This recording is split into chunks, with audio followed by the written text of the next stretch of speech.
India ने ICC champions trophy जीत ली। जी हाँ, final में उसने न्यूजीलैंड को 4 विकेटों से शिकस्त दी। दुबई क्रिकेट स्टेडियम के एक ज़बरदस्त माहौल में, जहां हर तरफ इंडियन सपोर्टर्स ब्लू शर्ट्स में नज़र आ रहे थे, नीले शर्ट्स में वो हर तरफ नज़र आ रहे थे, इंडियन फ्लैग्स के साथ नारे गूंजते हुए, और बहुत ही ज़बरदस्त माहौल। और इस ज़बरदस्त माहौल में इंडिया ने अपने सपोर्टर्स को मायूस नहीं किया। रोहित शर्मा की क़यादत में इंडिया ने एक और टाइटल जीता। इससे पहले ICC T20 world cup India ने जीता था अमेरिका और वेस्ट इंडीज़ में जो इवेंट हुआ था, और उससे पहले अपने ही मुल्क में जो 50 ओवर्स का आईसीसी वर्ल्ड कप हुआ था, उसके फाइनल में इंडिया को शिकस्त हुई थी।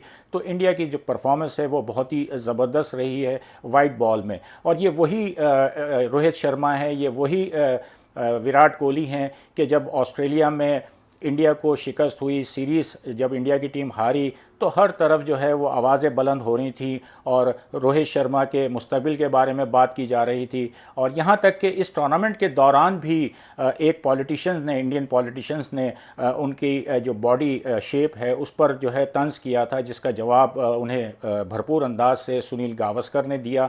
तो रोहित शर्मा हिटमैन, आज उन्होंने जिस तरह की बैटिंग की है, ज़बरदस्त बैटिंग की है। और कोच गौतम गंभीर का मुझे वो स्टेटमेंट, उनकी प्रेस कॉन्फ्रेंस का जो एक पोर्शन जिसमें उन्होंने ये बात की, उन्होंने कहा कि रोहित शर्मा, आप लोग, उन्होंने सहाफ़ियों से मुखातिब होकर कहा कि लोग रोहित शर्मा के स्टैट्स देखते हैं, आदाद शुमार देखते हैं, लेकिन हम इम्पैक्ट देखते हैं। और वाकई रोहित शर्मा हिटमैन, जिस तरह की बैटिंग करते हैं पावर प्ले में, और उसके बाद जिस तरह उन्होंने बैटिंग की है, 75 रन की एक ऐसी इनिंग्स खेली जिसने बुनियाद रख दी इंडिया के लिए टारगेट तक पहुंचने के लिए। और उससे पहले स्पिनर्स ने जिस तरह अपना काम दिखाया, तो न्यूजीलैंड की टीम आज उस तरह की परफॉर्मेंस नहीं दे पाई।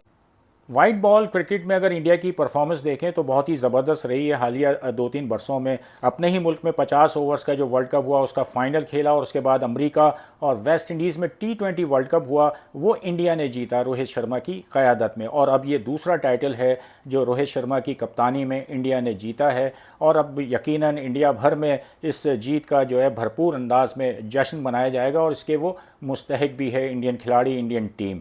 लेकिन यहाँ पर कई ऐसी चीज़ें भी हैं जो सामने आई हैं, जिसमें काफ़ी बातें हुई कि इंडिया की टीम ने चूँकि पाकिस्तान नहीं आना था, तो उसे एक एडवांटेज ये रहा कि उसके सारे मैचेस दुबई में हुए। और इस पर भी कप्तान रोहित शर्मा और गौतम गंभीर ने इस तासुर को रद्द किया, मुस्तरद किया कि इंडिया को कोई इजाफी एडवांटेज मिला है। लेकिन अगर हम पिचेस या कंडीशंस की भी बात ना करें, तब भी वो ट्रैवलिंग का जो मामला है उसमें इंडिया को भरपूर एडवांटेज रहा कि इंडिया को ट्रैवल नहीं करना पड़ा। इंडिया की टीम इस टूर्नामेंट में खेलने के लिए दुबई आई, और अब जीत कर यहीं से वो अपने मुल्क रवाना होगी, जबकि दूसरी टीमों को ट्रैवलिंग करनी पड़ी। ख़ासतौर पर न्यूजीलैंड के लिए इतना आसान नहीं था ये टूर्नामेंट।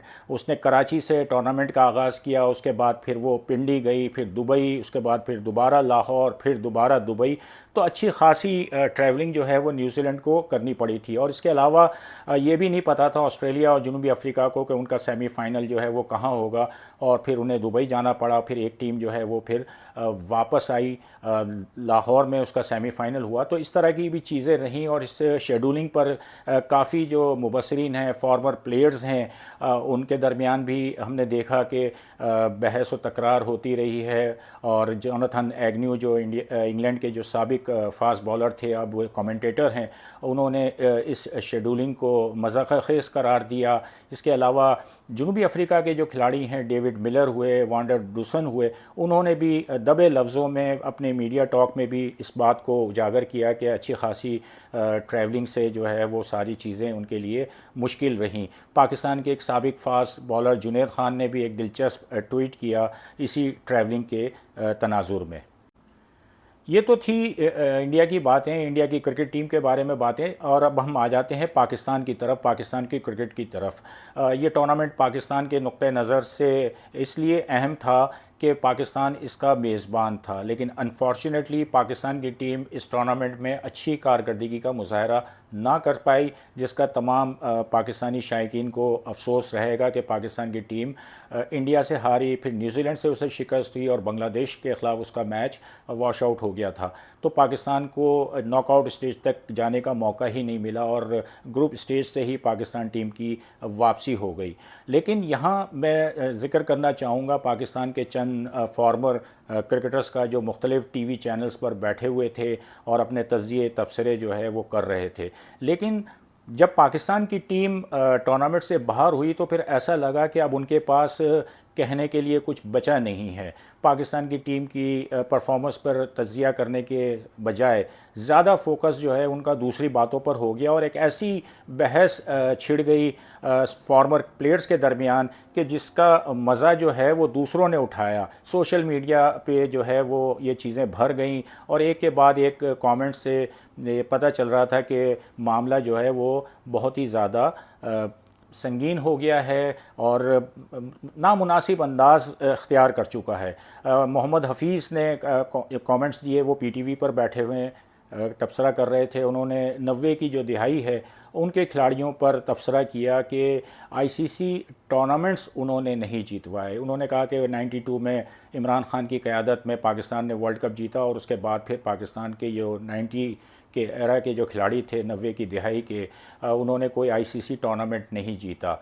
और उस बहस में फिर राशिद लतीफ़ की भी आवाज़ सामने आ गई, वो भी उसमें शामिल हो गए और उन्होंने भी कहा कि अब जो 90 की दिहाई के जो खिलाड़ी हैं उन्हें अब आराम करना चाहिए, उन्हें मैनेजमेंट और टीम में कोई ज़िम्मेदारी ना सौंपी जाए।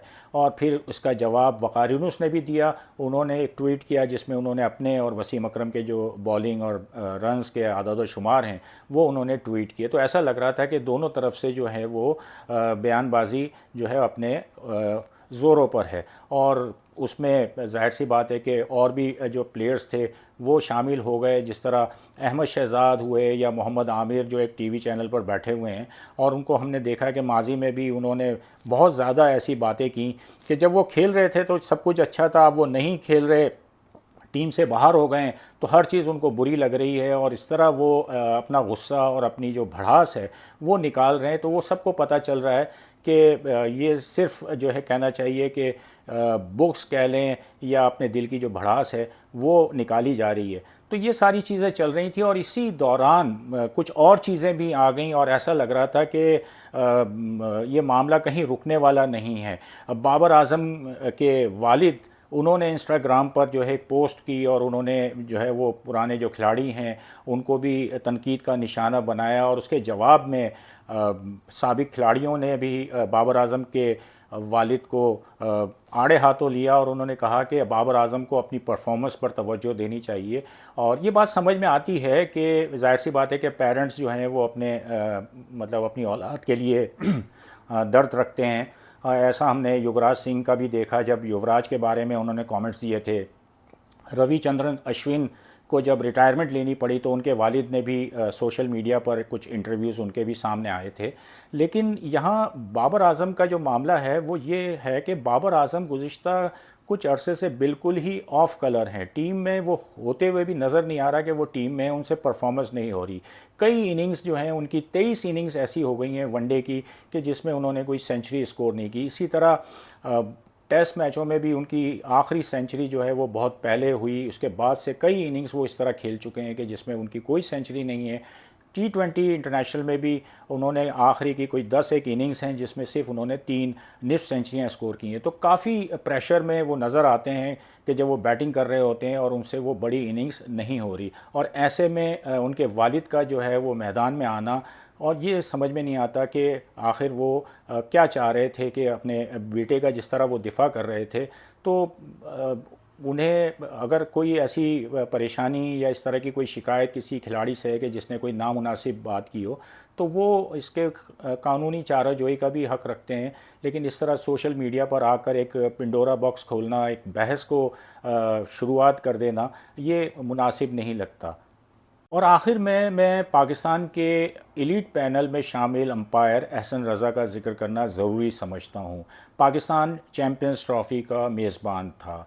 बदकिस्मती से पाकिस्तान की टीम सेमीफाइनल तक भी नहीं आ सकी और टूर्नामेंट से बाहर हो गई। लेकिन फिर हमने देखा कि आईसीसी ने जो पोस्टिंग की अंपायर्स की, उनमें एहसन रज़ा जो है वो बिल्कुल नज़रअंदाज किए गए। सिर्फ दूसरे सेमीफाइनल में उन्हें चौथे अंपायर के तौर पर मुकर्रर किया गया, उनकी पोस्टिंग हुई। लेकिन जब पाकिस्तान की टीम किसी मैच में नहीं है, दोनों सेमीफाइनल में वो नहीं है, फाइनल में नहीं है, तो मेज़बान होने के नाते एहसन रज़ा को यकीनी तौर पर ये मौका दिया जाना चाहिए था कि वो किसी न किसी मैच में, या तो दोनों सेमीफाइनल में से किसी एक सेमीफाइनल में या फिर फाइनल में, वो ऑन फील्ड अंपायर होते। लेकिन आईसीसी ने उन्हें ये मौका नहीं दिया और दूसरे जो अंपायर्स थे, जो गैर मुल्की अंपायर्स हैं, उन्हें ये पोस्टिंग दी गई। तो एहसन रज़ा के लिए भी एक यकीनन मायूस कुन सूरत हाल होगी हम सब के लिए कि हम अगर पाकिस्तान की टीम ना सही तो हमारा कोई अंपायर जो है वो पाकिस्तान का, जो कि एलीट पैनल में मौजूद है और मेज़बान पाकिस्तान इस इवेंट का, तो उसे किसी न किसी मैच में ज़रूर मैदान में खड़ा होना चाहिए था।